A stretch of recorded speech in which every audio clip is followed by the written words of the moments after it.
जब अर्जुन की जान बचाने के लिए श्री कृष्ण और इंद्र ने किया कर्ण के साथ छल। महाभारत युद्ध में कर्ण सबसे शक्तिशाली योद्धा माने जाते हैं।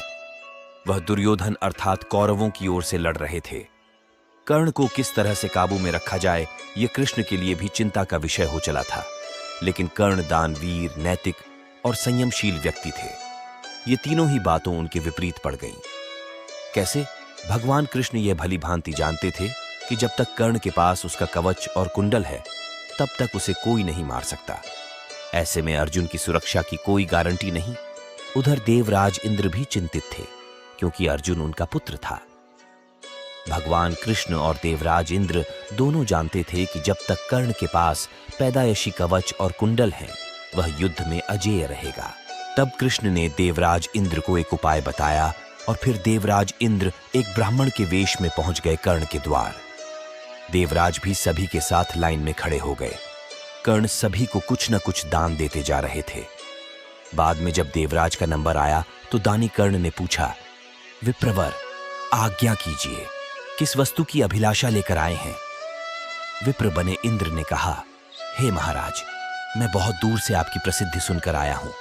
कहते हैं कि आप जैसा दानी तो इस धरा पर दूसरा कोई नहीं है। तो मुझे आशा ही नहीं विश्वास है कि मेरी इच्छित वस्तु तो मुझे अवश्य आप देंगे ही। फिर भी मन में कोई शंका न रहे, इसीलिए आप संकल्प कर लें, तभी मैं आपसे मांगूंगा। अन्यथा आप कहें तो मैं खाली हाथ चला जाता हूं। तब ब्राह्मण के भेष में इंद्र ने और भी विनम्रतापूर्वक कहा, नहीं नहीं राजन, आपके प्राण की कामना हम नहीं करते। बस हमें इच्छित वस्तु मिल जाए तो हमें आत्मशांति मिले। पहले आप प्रण कर लें तो ही मैं आपसे दान मांगू। कर्ण ने तैश में आकर जल हाथ में लेकर कहा, हम प्रण करते हैं विप्रवर, अब तुरंत मांगिए।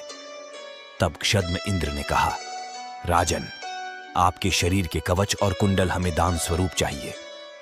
एक पल के लिए सन्नाटा छा गया। कर्ण ने इंद्र की आंखों में झांका और फिर दानवीर कर्ण ने बिना एक क्षण भी गंवाए अपने कवच और कुंडल अपने शरीर से खंजर की सहायता से अलग किए और ब्राह्मण को सौंप दिए। इंद्र ने तुरंत वहां से दौड़ ही लगा दी और दूर खड़े रथ पर सवार होकर भाग गए, इसलिए कि कहीं उनका राज्य खुलने के बाद कर्ण बदल न जाए।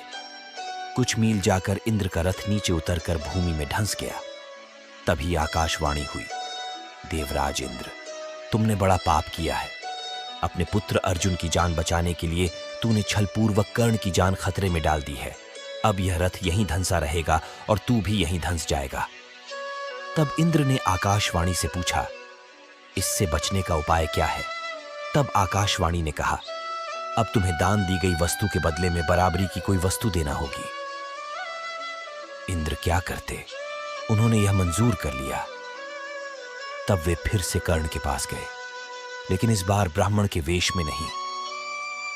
कर्ण ने उन्हें आता देखकर कहा, देवराज, आदेश करिए, और क्या चाहिए? इंद्र ने झेंपते हुए कहा, हे दानवीर कर्ण, अब मैं याचक नहीं हूं, बल्कि आपको कुछ देना चाहता हूं। कवच कुंडल को छोड़कर मांग लीजिए, आपको जो कुछ भी मांगना हो। कर्ण ने कहा, देवराज, मैंने आज तक कभी किसी से कुछ नहीं मांगा और न ही मुझे कुछ चाहिए। कर्ण सिर्फ दान देना जानता है, लेना नहीं। तब इंद्र ने विनम्रतापूर्वक कहा, महाराज कर्ण, आपको कुछ तो मांगना ही पड़ेगा, अन्यथा मेरा रथ और मैं यहां से नहीं जा सकता हूं। आप कुछ मांगेंगे तो मुझ पर बड़ी कृपा होगी। आप जो भी मांगेंगे मैं देने को तैयार हूं। कर्ण ने कहा, देवराज, आप कितना ही प्रयत्न कीजिए, लेकिन मैं सिर्फ दान देना जानता हूं, लेना नहीं। मैंने जीवन में कभी कोई दान नहीं लिया। तब लाचार इंद्र ने कहा, मैं यह वज्ररूपी शक्ति आपको बदले में देकर जा रहा हूं। तुम इसको जिसके ऊपर भी चला दोगे वो बच नहीं पाएगा। भले ही साक्षात काल के ऊपर ही चला देना, लेकिन इसका प्रयोग सिर्फ एक बार ही कर पाओगे। कर्ण कुछ कहते उसके पहले ही देवराज वह वज्र शक्ति वहां रखकर तुरंत भाग लिए। कर्ण के आवाज देने पर भी वे रुके नहीं। बाद में कर्ण को उस वज्र शक्ति को अपने पास मजबूरन रखना पड़ा। लेकिन जैसे ही दुर्योधन को मालूम पड़ा कि कर्ण ने अपने कवच कुंडल दान में दे दिए हैं, तो दुर्योधन को तो चक्कर ही आ गए। उसको हस्तिनापुर का राज्य हाथ से जाता लगने लगा। लेकिन जब उसने सुना कि उसके बदले वज्र शक्ति मिल गई है, तो फिर से उसकी जान में जान आई। अब इसे भी कर्ण की गलती नहीं मान सकते। ये उसकी मजबूरी थी, लेकिन उसने यहां गलती यह की कि वह इंद्र से कुछ मांग ही लेता। नहीं मांगने की गलती तो गलती ही है।